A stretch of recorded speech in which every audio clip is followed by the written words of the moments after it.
Oh, okay. So coffee, liquid pattern. I know.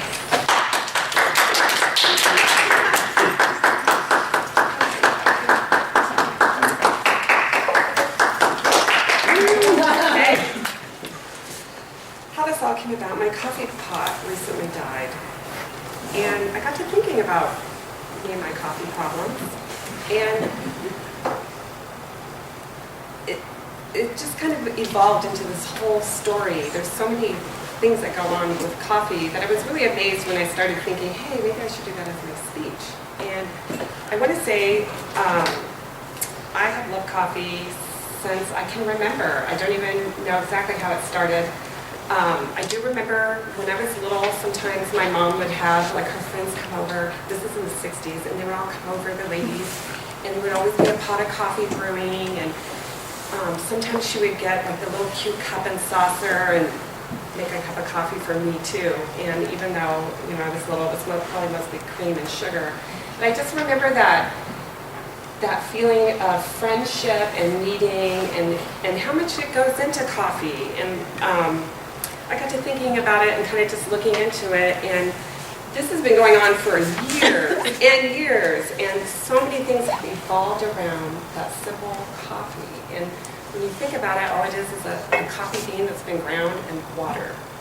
And it's, just to give a little history on it, it's one of the most traded commodities in the world other than oil. It's number 2 only to oil. And I thought, okay, I'm not the only one that has this issue with coffee. Because I love coffee, and every now and then I'll treat myself. I'll go to the coffee shop and I'll pay. There's my $1, $2, $3, put chocolate in it, here's $4. 36 cents, I'm good, I'll give it to you, because I just enjoy it that much. And looking into the history of it, I think I'm not alone in this. They had actually, somebody made an opera about it in the 1600s, because the basis of the story was that the father was worried about the daughter spending too much time at the coffee houses and she would not be able to find a husband. She had issues with coffee.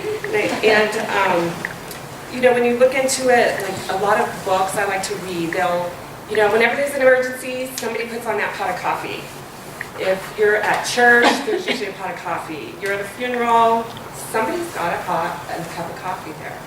And I just started thinking about that and thinking, how did this all start? And one of the interesting stories in the beginning of coffee in Ethiopia, there was a goat farmer, and there was this certain bush that grew, and the goats would nibble on the berries, and they wouldn't sleep. I don't know if you guys have any experience with goats, but they're goats. They're a little rambunctious anyway, and they would eat these berries and not go to sleep, and here's this poor goat herder out in the middle of nowhere. So they started checking into these berries, and then the monastery got involved, and then pretty soon they had this little secret thing. They must have figured out how to brew it, and you know, gave them energy. And so it kind of went on from there. And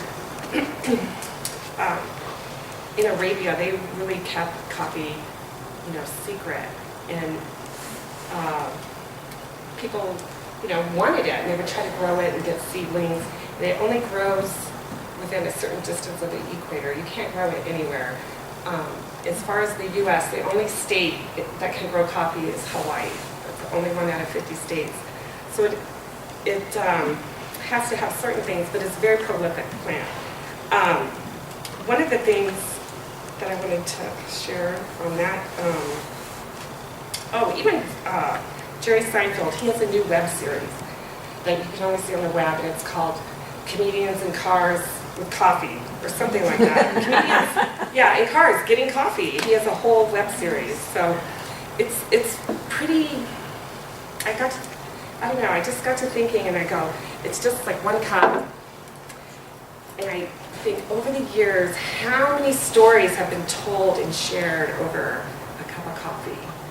You know, there's been good things, bad things, business deals, the Declaration of Independence. They feel a lot of that was written in a coffee house. Like they would all meet and go to the coffee house. And it was a very social thing. And then the church, for a while, in certain areas, would get involved and think of the drink of Satan. But obviously, it won out, thank goodness. Because it's such a part of, it's just such a part of everybody's culture that I was amazed to see that, like how I feel about it, but also worldwide. There's so many people that share that, that history with it. So, let's see, there's another thing. Oh, speaking of liquid heaven, whenever I go anywhere, whenever I travel, I have to know if there's coffee there in the morning. If not, I'm bringing it. I can drink a cup of coffee on the back of a Harley going down the freeway. I have figured it out because everybody looks at me with my big cup of coffee. My husband's in a group and sometimes we meet and go on rides. And they're all looking at my giant cup of coffee like, we have to wait for her to drink that?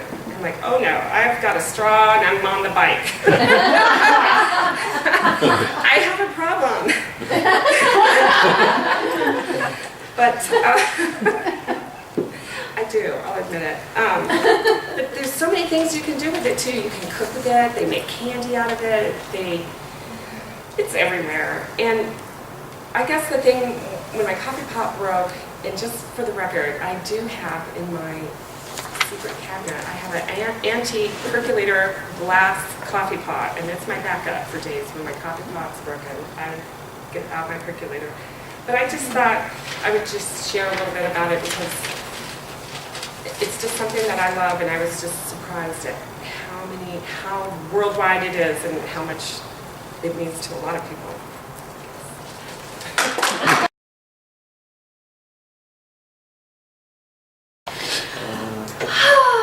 Natalie! So cute. I really enjoyed your speech. I really enjoyed the community feeling, the loving connection that I kind of got wrapped up in that too, because we had our breakfasts, yeah, sure. And we had, I would go to my grandma's house and we would have those moments. And maybe I was having hot chocolate, and maybe they were having coffee, but it was still that feeling of connection and community. So that stood out to me the most. I really felt good about that. And I also felt that innovation that you have to support your addiction was very valuable. It also helped me because maybe, if I need to do that, I can do that more easily. I love how you drink coffee out of a straw, and probably any other ways as well. Let's see. I definitely love the humor. And I love the importance that you gave to it. It really it was valuable to you. It had some kind of, you had integrity with it and with yourself with it. It was okay to be addicted. I like that. And then I had just a couple of notes. You did a lot of ands, and I think that caused it to have this run-on feeling. But that's easily fixed. Your message was really good. And then the other one is, I would have loved to see a good transition between the stories. It's like you had a good story, and then it was like, we wanted to flow into the next one a little bit better. I would have liked to see that, but otherwise, it was really good.